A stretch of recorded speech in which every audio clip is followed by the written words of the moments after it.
El sanatorio, con sus paredes de ladrillo desgastadas por la intemperie y sus ventanas selladas, parecía tragarse todos los sonidos, lo que hacía que las noches fueran especialmente silenciosas. Guadalupe, la cuidadora, estaba acostumbrada a esta calma, pero esta noche era diferente. Había una sensación palpable de ansiedad en el aire, como si el propio edificio contuviera la respiración. Los pasillos en penumbra hacían eco de sus pasos mientras hacía su ronda nocturna con la única ayuda de una linterna.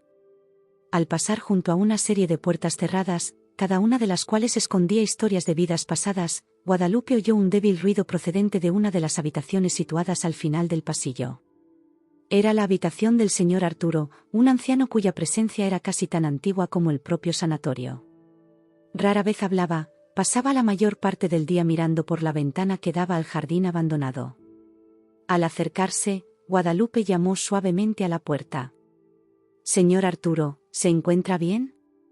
¿Puedo pasar?», preguntó con voz preocupada. Al entrar, vio al señor Arturo sentado en el borde de la cama, con su frágil silueta iluminada por la tenue luz de la lámpara de cabecera. Levantó la vista, sus ojos reflejaban un brillo inusual. «Guadalupe, necesito contarle algo a alguien, y parece que solo tú puedes entenderlo», dijo con voz temblorosa, llenando la habitación de una urgencia que Guadalupe nunca había visto en él. Se sentó en la silla junto a la cama, colocando la linterna sobre su regazo. «Estoy aquí, señor Arturo. Puede decirme qué está pasando», dijo. Respiró hondo y juntó las manos temblorosas. «Se trata de mi pasado, Guadalupe, de algo terrible que hice, y creo que ya es hora de que se sepa la verdad». Las palabras de Arturo flotaban en el aire y Guadalupe sintió que el peso de su confesión se instalaba entre ellos. El sanatorio, con sus secretos ocultos y sus historias no contadas, se sintió de repente mucho más vivo aquella noche, como si las paredes estuvieran atentas, listas para escuchar lo que estaba a punto de ser revelado. El aire se hizo más denso, cargado de una tensión palpable, cuando el señor Arturo empezó a hablar.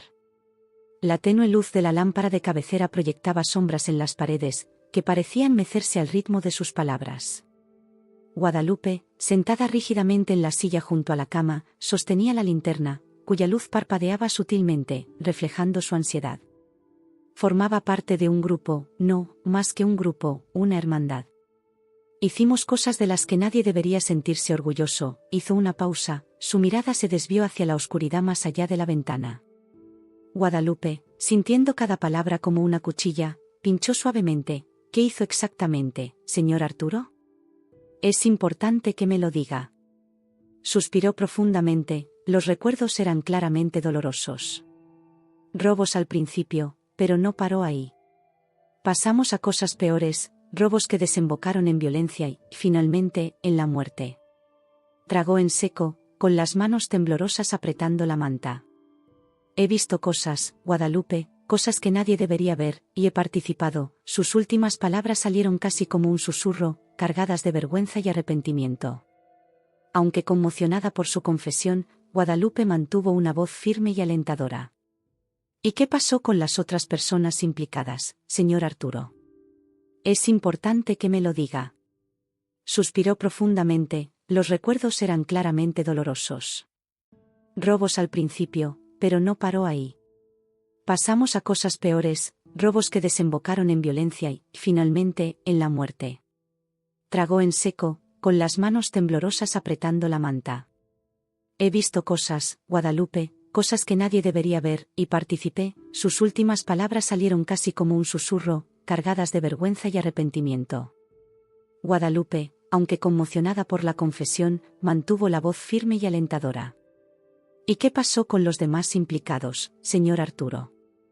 Algunos fueron arrestados, otros desaparecieron. Yo huí, cambié mi nombre, mi vida. Pensé que podría olvidar, empezar de nuevo, pero nunca olvidas, ¿verdad? Las sombras siempre te persiguen». La historia del señor Arturo no solo revelaba una parte oscura de su vida, sino también cómo las sombras de un pasado problemático pueden persistir, afectando no solo al individuo, sino a todos los que le rodean. Guadalupe sabía que lo que estaba oyendo era grave. A pesar de su miedo, reconoció la urgente necesidad de actuar. Estas revelaciones pueden ayudar a resolver casos sin resolver, a hacer justicia, dijo, la determinación clara en su voz a pesar de su temblor interior. El anciano asintió, con la resignación grabada en el rostro. Lo sé, Guadalupe. Lo sé.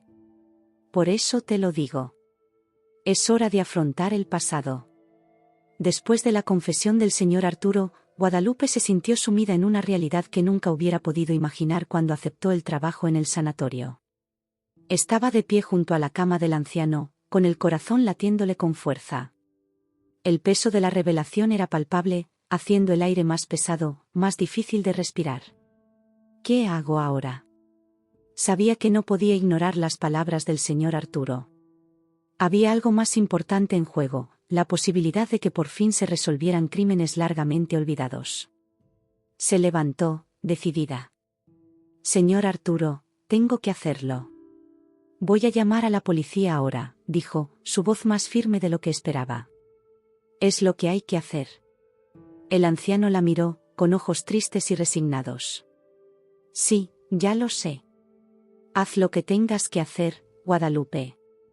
Guadalupe se dirigió al teléfono más cercano del pasillo, con la mente desbocada pensando en lo que estaba a punto de desencadenar. Marcó el número de la policía, y cada timbre parecía resonar en el sanatorio como una advertencia. Policía, ¿en qué puedo ayudarle?, dijo la voz al otro lado, devolviendo a Guadalupe a la realidad. Me llamo Guadalupe. Soy celadora en el sanatorio Saint-Luc. Uno de los pacientes de aquí acaba de confesar estar implicado en antiguos crímenes, algunos incluso asesinatos. Necesitamos a alguien aquí inmediatamente, informó, intentando mantener la calma. ¿De qué se trata exactamente?, preguntó la voz, ahora más atenta. Mencionó su participación en una serie de robos que derivaron en violencia y asesinato, explicó Guadalupe, sintiendo el peso de cada palabra. Vamos a enviar una unidad ahora. Quédate con él e intenta mantenerlo tranquilo hasta que lleguemos. Volvió a la habitación del señor Arturo y lo encontró como lo había dejado, sentado tranquilamente como si le hubieran quitado un gran peso de encima. Ya vienen, señor Arturo. La policía querrá hablar con usted, le dijo ella, tratando de consolarlo. Gracias, Guadalupe, por escucharme, por hacer lo correcto. Quizá ahora, de algún modo, pueda encontrar algo de paz, respondió, con la voz entrecortada por el alivio y la tristeza. Guadalupe volvió a sentarse, esperando con el señor Arturo, y ambos compartieron el pesado silencio que ahora llenaba la habitación. La espera de la policía parecía interminable, cada minuto tenso por la anticipación y la incertidumbre de lo que vendría después. Cuando la policía llegó al sanatorio, el ambiente estaba saturado de una tensión palpable. 2 detectives, acompañados por agentes uniformados, fueron conducidos por Guadalupe a la habitación donde esperaba el señor Arturo, todavía sentado en el borde de su cama en una actitud que revelaba una mezcla de resignación y alivio. Buenas noches, señor. Soy el detective Oscar, y este es mi colega, el detective Martins. ¿Podemos hablar con usted sobre sus declaraciones?, empezó el detective Oscar, manteniendo un tono suave, intentando no intimidar más al anciano. Sí, por supuesto. Ya se lo he contado todo a Guadalupe, pero repetiré lo que sea necesario, respondió el señor Arturo, con voz firme pero visiblemente desgastada por la edad y las emociones. El detective Martins tomó una silla y se sentó a su lado, abriendo su cuaderno. Cuando habla de crímenes antiguos, ¿a qué año se refiere, señor Arturo? ¿Puede darnos detalles precisos sobre los hechos o las personas implicadas? Mientras el señor Arturo hablaba, describiendo los años y la naturaleza de los delitos, los detectives tomaban notas. Habló de robos que se volvieron violentos, detallando cómo la escalada de los delitos desembocó en asesinatos sin resolver. El detective Martins preguntó, ¿recuerda nombres, lugares, quizá fechas concretas que puedan ayudar a localizar registros o pruebas? Miró al anciano directamente a los ojos, tratando de discernir cada detalle que pudiera ser la clave para desentrañar viejos casos. La mayoría de las cosas ocurrieron aquí, en la ciudad, o en sus afueras. Era un grupo pequeño. Sabíamos lo que hacíamos, continuó el señor Arturo, cada recuerdo evidentemente doloroso pero necesario. A medida que avanzaba la entrevista, los detectives avisaron por radio al equipo que se encontraba fuera de la sala, pidiéndoles que comprobaran los nombres y los hechos en los archivos policiales. Las búsquedas comenzaron inmediatamente, con la esperanza de que las confesiones del señor Arturo pudieran por fin hacer justicia a las víctimas olvidadas. Estamos muy agradecidos por su cooperación, señor Arturo. Esto realmente podría ayudar a resolver casos muy antiguos y permitir que las familias encuentren un cierre, concluyó el detective Oscar, asintiendo respetuosamente al anciano. Guadalupe, que había estado observando la escena desde el fondo de la sala, sintió una mezcla de admiración y compasión por el señor Arturo. La confesión no fue un simple arrebato, fue un acto de valentía, un intento de enmendar los errores del pasado, aunque le hubiera costado la paz de sus últimos años. A medida que avanzaba la investigación sobre las confesiones del señor Arturo, el impacto de estas revelaciones empezó a manifestarse de forma profunda y variada dentro de la comunidad del sanatorio y fuera de ella. El personal, muchos de los cuales habían trabajado allí durante años, empezó a ver el lugar bajo una nueva luz. Los pacientes, aunque en general ajenos a las preocupaciones del mundo exterior, sintieron un cambio en el ambiente, un cierto malestar que se filtraba por los silenciosos pasillos. Durante una reunión de personal una semana después de las confesiones, la directora del sanatorio, la doctora Sabine, abordó el tema. Atorium, la doctora Sabine, abordó el tema con seriedad y preocupación. Debemos asegurarnos de que esto no afecte a la calidad de la atención que ofrecemos. Debemos ser el apoyo que nuestros pacientes y nuestro personal esperan de nosotros, declaró, pidiendo a todos los presentes comprensión y apoyo.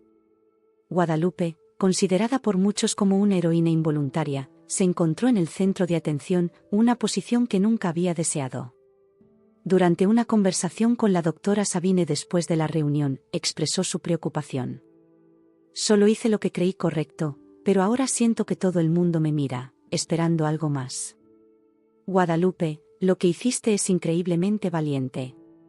Ayudaste a resolver viejos crímenes, y eso dice mucho de tu carácter. Pero recuerda que no estás sola en esto. Todos estamos aquí para apoyarnos mutuamente, respondió la doctora Sabine, intentando aliviar la carga emocional que llevaba Guadalupe. Mientras tanto, en la comunidad local, la noticia de las confesiones reavivó los debates sobre casos olvidados durante mucho tiempo. Las familias de las víctimas que nunca obtuvieron respuesta a sus preguntas empezaron a hablar, aportando nuevas pistas y exigiendo más acción por parte de la policía. Un grupo de familiares de las víctimas organizó una vigilia en el lugar donde se cometió uno de los crímenes más infames. Espero que esto traiga algo de paz a las almas perdidas y que por fin se haga justicia, declaró una mujer cuyo hermano estaba entre los desaparecidos.